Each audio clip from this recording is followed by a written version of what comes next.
Hey, you all, it's fundraising time again at the Libertarian Institute. We try not to do this to you too often, but business is business after all. I got a great group of guys and a gal at the Institute, and I got to pay them. So just go to libertarianinstitute.org/donate to pick your price and help out. We've got some great kickbacks too, books and shirts. Great ones. That's libertarianinstitute.org/donate. And thank you all very much.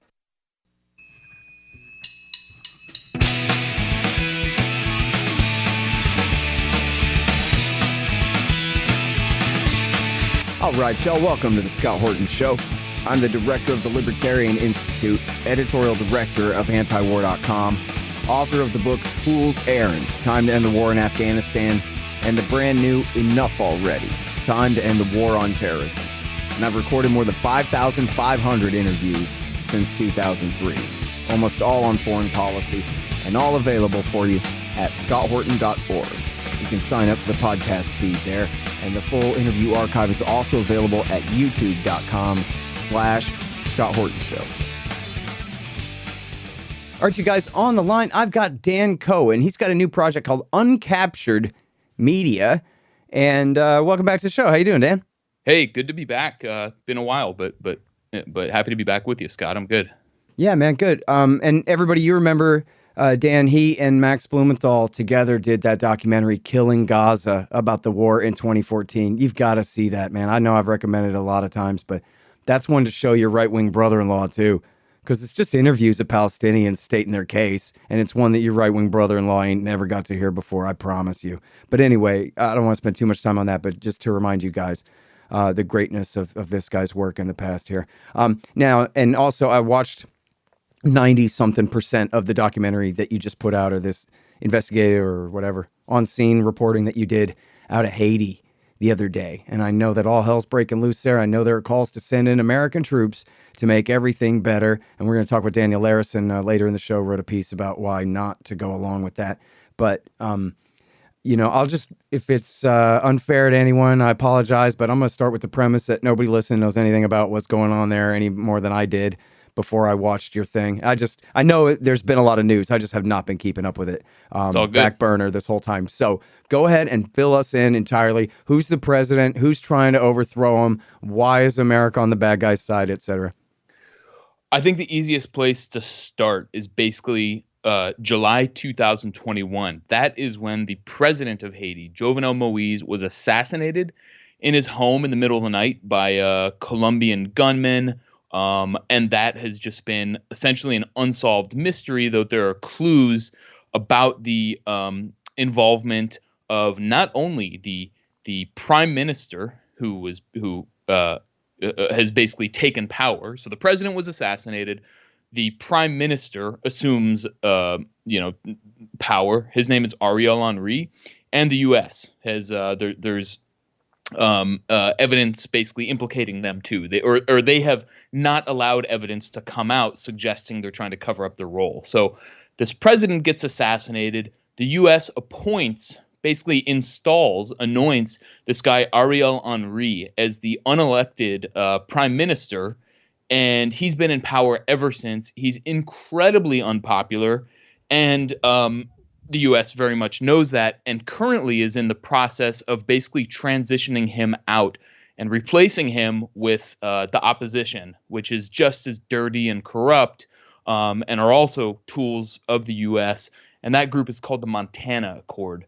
Both Ariel Henry, the de facto prime minister, and the leader of the Montana Accord were involved in the 2004 U.S. Orchestrated coup d'etat in Haiti against then President Jean-Bertrand Aristide. So all of this is in the context of this kind of revolt among the masses that is growing, led by a former cop named Jimmy Chérizier.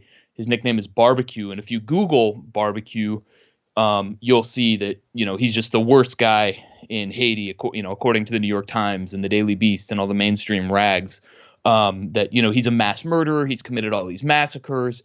So, considering they're saying that suggests that probably not the case. And that is what my documentary that I made with Kim Ives of Haiti Liberté, who's been working in Haiti since before I was born, since the 70s. He and I made this documentary over the past roughly year and a half. Right after the assassination, I got in touch with Kim. We went down there and investigated and took a look at the allegations against this guy, Jimmy Barbecue Chérizier. We interviewed him, toured around his neighborhood that had been attacked, and that's kind of that's our documentary. So right now the U.S. is in total is pushing transition. It's basically pushing regime change in Haiti. In fact, just yesterday on Thursday, December 8th, a bunch of the most powerful Haitian oligarchs and kind of business associations called for a foreign invasion of Haiti, and the U.S. is very much trying to do that. The problem for the U.S. is that if they send troops in, whether covert or overt, to take out this guy Barbecue and the kind of the armed movement that he heads, it's going to be seen as the U.S. coming in and propping up this dictator, what is essentially a dictator, a totally unelected prime minister who has no popular backing. So that's why the U.S. is like, we got to get these other guys in power who have a cleaner kind of look. They're and so that's like the moment we're in right now. So it's almost like, we got to back South Vietnam, but we got to get rid of this guy Diem kind of thing. Exactly. So they want to keep the regime, but replace the puppet, but it ain't going to work. And no, that's a really good parallel. I hadn't thought of that. Yeah, no, there's a lot of Vietnam parallels in American foreign policy these days, Dan. And listen, I got to give you so much credit for going over there. I stay home and do radio, man. And I sure am a big fan of you journalists who actually go out there and do all the work that I sponge off of. And here you are, up to your waist, walking through gunk in the dirtiest ghetto in Haiti, worse than any part of the United States of America, to go and talk with this guy and see what he's about. And I wouldn't have done it. So I give you credit for, the courage and the dedication to go and do that work. And then, I appreciate that, Scott. You slay neocons, though, so all respect to you. All right, well, I appreciate it. Anyway, but I think though that when the New York Times said this guy's a ruthless, throat-slitting killer, like you probably immediately did not believe that, and we're not so scared to go and meet the guy, I bet. And he certainly doesn't seem that scary, although. He's some kind of warlord or another, although one with very little power, maybe a leader of a very big gang. Not to say he's a criminal. It seems like he's not. But, I don't know his background, but I just, based of what he was telling you, he seemed like an honest guy in at least what he was trying to get across to you there. But now, so one of the major aspects of the current unrest, right, is that they just completely all at once abolished the gasoline subsidy. And which increased the price of fuel X%, fill me in here, overnight, which just shut down the entire economy. Exactly. It's the U.S. has been trying to get rid of these fuel subsidies in Haiti for several years, and they've done it a few times where they remove these subsidies, but then there are these mass protests, and the government is basically forced to reinstate them because. Haiti is the straight up most exploited country, definitely in the Western Hemisphere, if not the world. And, usually people say it's the most impoverished, but it's not that there's no wealth there. It's just that it's all hoarded by, a handful of people, a tiny, tiny percentage of the population, most of whom don't even, live there. So in that context, just in in September of this year, the U.S. finally gets Ariel Henry, this de facto unelected prime minister, to remove these fuel subsidies, and overnight the price of fuel, very similar to here in the U.S. Skyrockets, doubles, triples. Some places it's far more. And these people who are just in absolute poverty can't do anything. They can't get to the informal markets where they sell little things to survive. They can't send their kid to school. They can't do anything. So they go and protest. And in the middle of that, this armed group, it's called the Revolutionary Forces of the G9, Family and Allies, which is basically, it's a federation of like neighborhood self-defense groups, led by Jimmy Barbecue Chérizier, says, look, what we're going to do is go and blockade. They put a barricade on the main fuel terminal in the Port-au-Prince, in the capital of Haiti.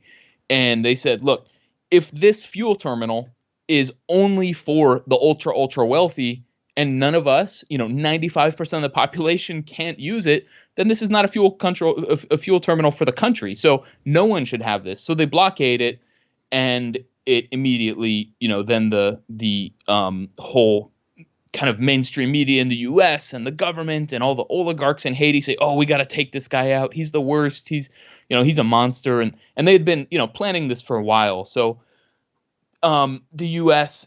kind of is trying to figure out, how can we get our guys in to go assassinate this guy, overcome this barricade, this blockade on the fuel terminal without, looking like we're going to, we're invading and supporting this unelected dictator.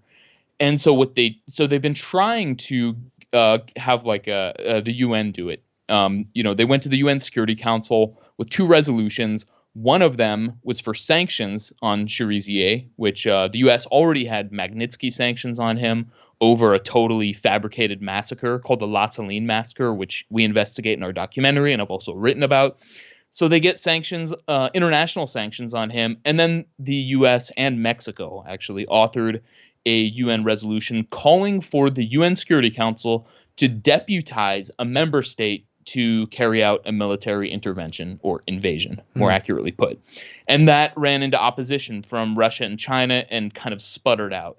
And so now the U.S. is like, okay, we got to figure out, how are we going to get this military invasion? So that's why they're like, we got to go with this opposition group, the Montana Accord.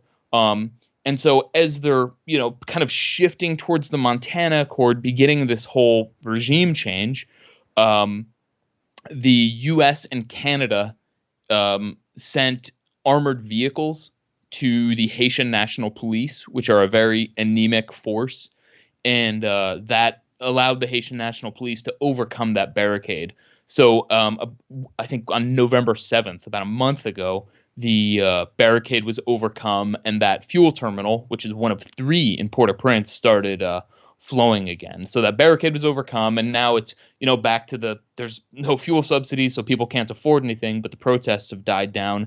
And what's especially revealing is that even after the barricade was overthrown and, a bunch of people got killed in fighting in these really densely packed slums, then the State Department, Ned Price, the State Department spokesperson, in a hearing says, yeah, it's good that barricade is overcome, but that's not enough. We still want a military invasion. We still want what we want to stabilize and we want to reinstate security. They use euphemisms. So the U.S. is still intent on carrying out this invasion, is just trying to figure out how they're going to do it. Yeah. All right. So what is it the Americans want? You say Haiti has these rich natural resources. Like what? There are, I believe, it's either oil or natural gas deposits, big deposits. There is, I believe, iridium deposits, which is, very important for, I think, nuclear energy. There's also bauxite, which is big for, the whole green energy transformation that the U.S. is pushing. Mm-hmm. So those are the resources that are there, aside from, the huge amounts of the labor forces that are just so hyper exploited. Mm-hmm. I mean, for decades, Haiti has really been the picture of, neoliberalism, of, the factories that, used to be in the United States, sent abroad, of course, to Mexico, and then eventually to China, et cetera, et cetera. Haiti was a place where they made baseballs, and they made all kinds of products, and they still do to this day, electronics. And so that's like right, just a couple hundred miles from Florida. That's so much closer than China. And of course, in the era of great power competition, where there's the bifurcation of the global economy, the U.S. is very much, wants to maintain its grip on Haiti for that reason, for its labor forces too. Hang on just one second. Hey, y'all, they've got great deals on weed at thehempspot.com. The Hemp Spot specializes in Delta 8 tetrahydrocannabinol instead of Delta 9, so they can send it straight to you anywhere in America. Recently, a friend moved and didn't have a guy in his new town, but then he heard about thehempspot.com on my show and was saved, figuratively and literally, because if you use the promo code Scott, you get 15% off every order and free shipping on any order over $100. Legal jams, bud, gummies, and the rest in your state. Thehempspot.com.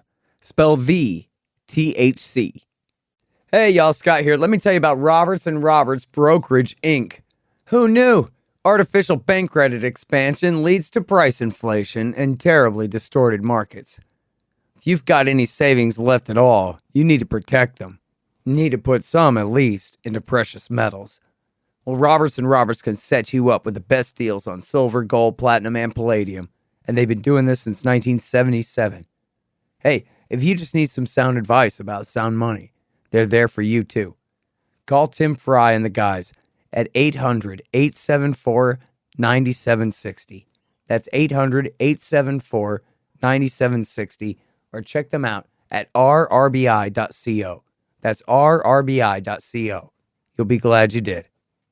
And wasn't this in the WikiLeaks about whether it was the Bush government and the Obama government and the State Department cables about working really hard to prevent the Haitians from increasing the minimum wage from nothing to a tiny bit more than that, something like that? Yeah, exactly. And it's important because, depending on, how much a currency is worth in any given place or whatever, but there's a libertarian argument, of a good one, that minimum wages outlaw labor on the low end and prevent people from being able to work at all and make people poor and are counterproductive, this kind of thing. But that's not what Hillary Clinton thinks. She just doesn't want to have to pay these people. And we're talking about the barest of wages, however you measure is probably in cents or in, double-digit dollars a week, this kind of thing. So we're talking about, well, almost like textbook leftist definitions of capitalist exploitation of big business combined with big government and the U.S. empire screwing around with other people's countries. And think about how cynical you got to be. I mean, not just to exploit resources, but to say, we've got to keep these poor people even poorer and off balance so that to prevent any upward pressure on their absolute minimal wages, which is why we're there in the first place. That's mean as hell. Yeah, it's unbelievable. Look, check out the piece I did for Redacted. I don't know if your followers know the show Redacted on YouTube, on Rumble. They commissioned my reporting. I went down there a little more than a month ago, and we went into the slum Cité du Soleil, which was created in the 70s they just took farmers from the countryside and by the way, I should say here, Dan, before I get lynched by all the libertarians, my solution is abolish the state, not capitalism. But anyway, go ahead. Okay. All right. Well, the conditions in this slum Cité du Soleil are like worse than anything I could have imagined. The roads are inaccessible because it's flooded with sewage. All of the sewage that comes down the hill from the rest of Port-au-Prince goes down these canals that are all clogged up with garbage and plastic. And the state, the government, the NGOs don't do anything to dredge these canals. And so sewage literally just fills up. And so you have 500,000 people living in a lake of sewage. And then you get cholera, you get dysentery, you get malaria, all the predictable diseases that are easy, that just don't exist in the United States. But that's like the situation that the ultra wealthy that are tied to the US keep Haiti in. And yeah, of course, they don't want to give people a fair wage, whatever your ideological perspective is. It's just undeniable that these people live in the worst conditions and that the U.S. has actively prevented them from getting a fair wage. While the U.S. tied oligarchs just make huge amounts of money. They live in the U.S., in France, in Canada, and Haiti's just a piggy bank. They don't actually care about the country at all. Yeah, it's really bad. And listen, I want people to go look at it if you can, everybody. It's a special report, threat of U.S. invasion of Haiti. and the West's puppet government, Redacted News on YouTube, and go and watch Dan Cohen in the worst ghetto. Like if you think of the Save the Children commercials about the poor Palestinians in the refugee camps in Syria or whatever, it's like that. It's like the worst ghetto in the world, as he says, the sewage everywhere and all of this, and absolutely desperate people, and those with the capital and or the authority not doing a damn thing. And I think, as you've established, deliberately so.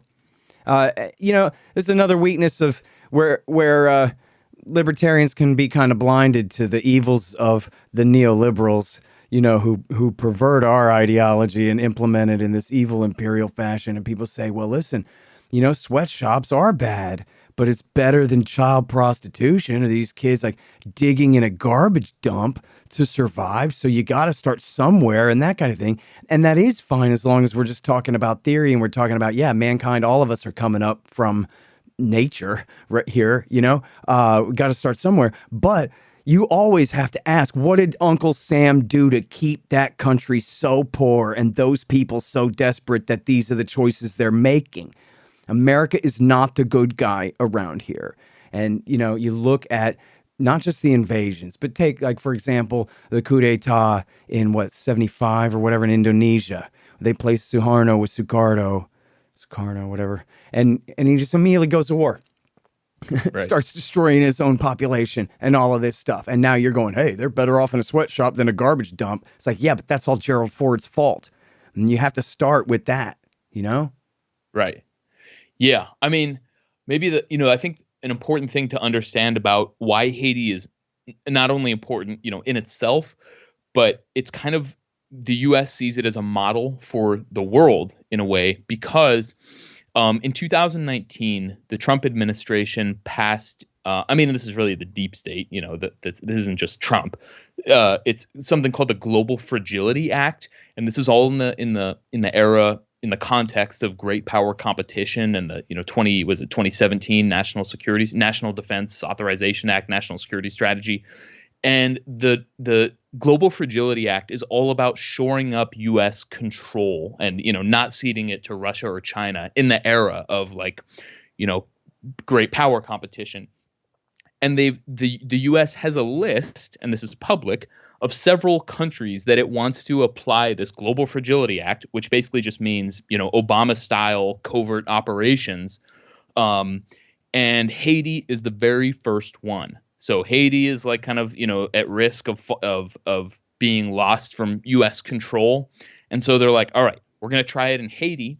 And then they also want to try it in Libya. Of course, we all know what happened with a NATO-led regime change in Libya, and then a handful of other African countries, and then Papua New Guinea is the other country. So but Haiti is the first bite of the apple. And so, what happens in Haiti is really going to determine how U.S. empire functions in a lot of kind of the neo-colonies and, smaller countries that it controls around the world. And that's another reason it's really important to pay attention to what's going on. And, honestly, the anti-imperialist movement, or whatever you want to call it, I think has really not been following Haiti that well, and that's one of the reasons I've been following it so closely. So props to you, Scott, for having me on and caring about this issue. Yeah, listen, Justin Romano was great on it, but he's dead and gone. And Daniel Larison, as I said, he's not a libertarian; he's a conservative. He wrote a great thing about it for the Quincy Institute. But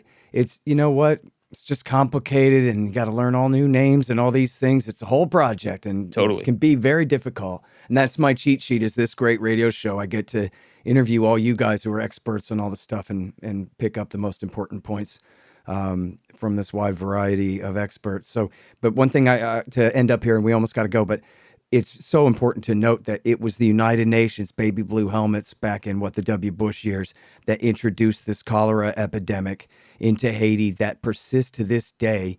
And that doesn't mean people are sick. That means babies dying of diarrhea and vomiting. That's what it means. Just like what Bill Clinton and H.W. Bush did to Iraq with the sanctions and the bombing of their water supplies and all that, Colin Powell. The same thing that Obama, Trump, and Biden have been helping the Saudis, UAE, and Al-Qaeda do to the people of Yemen.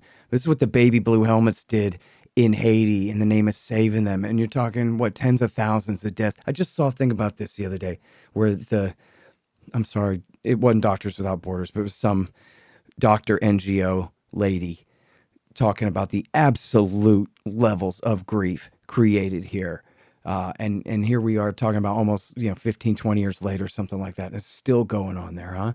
Yeah. I went to a Doctors Without Borders clinic in Cité du Soleil that's only accessible by going on a motorcycle through knee-deep sewage water. And yep, there's still cholera, and it's a totally predictable result of all that sewage water that they're living in. That's how you get cholera. It's not like a mystery, but the international community in the U.S. doesn't want to get rid of that garbage or clean up that neighborhood or provide anything. They just want those people to be basically like slaves in the sweatshops. So and then when when there's a cholera, they can say, oh, there's a cholera outbreak, and it's because of that bad guy Jimmy Barbecue Chérizier. So we have to send the troops in to stop him. Yeah. That's it. Yeah, it's incredible, man. Yeah. Par for the course, though. And look, I mean, you and I disagree on some things politically, right? I'm a libertarian, and you're a leftist. And I'm not sure. I'm not even sure anymore. But go ahead. Well, okay, that's a different conversation. But I'll just say this: that just all other things being equal, and I don't get to live in Ancapistan here. It seems like some corporation or some government could come in there and spend a measly few $100 million to pave those roads, put concrete in those ditches, and, make this place barely livable for these people at least. I mean, and they just have absolutely no capital whatsoever themselves to do it. These are the most desperately poor people in the world, pretty close. And yet, never even mind on the other side of the border there in the Dominican Republic, but just as you show in your footage here, there's a ton of wealth inside Haiti, and a lot of it expropriated right away, as you document as well. But we're spending $100 billion on Ukraine. You just spend $1 billion on saving these people from cholera, and you could probably do it. Come on, it's crazy. Exactly. And you know what? After the 2010 earthquake, the international community, the so-called international community, raised something like $13 billion to help Haiti rebuild. And you know how much of it went to actual Haitians? Like 1%. It was a giant scam. Yeah, so it's like, even when they say, oh, we're gonna help them, we're gonna do something good, they still screw them. It's just the most cynical, dirty stuff. And that's just our system. By the way, I'm gonna email you, and we're gonna talk a little bit about libertarianism. All right, I'm game. I mean, I'm happy to talk. I'm open-minded. That's how I live, man. Great. Well, listen, man, I got the greatest respect for your work, Dan. Appreciate you so much. Thank you. No, absolutely. It's mutual, Scott. Thanks a lot. All right, you guys, that is Dan Cohen. He's at Redacted. Check him out on YouTube. Special report, threat of U.S. invasion of Haiti and the West's puppet government. He talks to the guy. Chérizier, they say you're the devil. Tell me your story. And he tells him his story, and it's great, and you got to look at it. The Scott Horton Show, Anti-War Radio, can be heard on KPFK 90.7 FM in LA, APSradio.com, antiwar.com, scotthorton.org, and libertarianinstitute.org.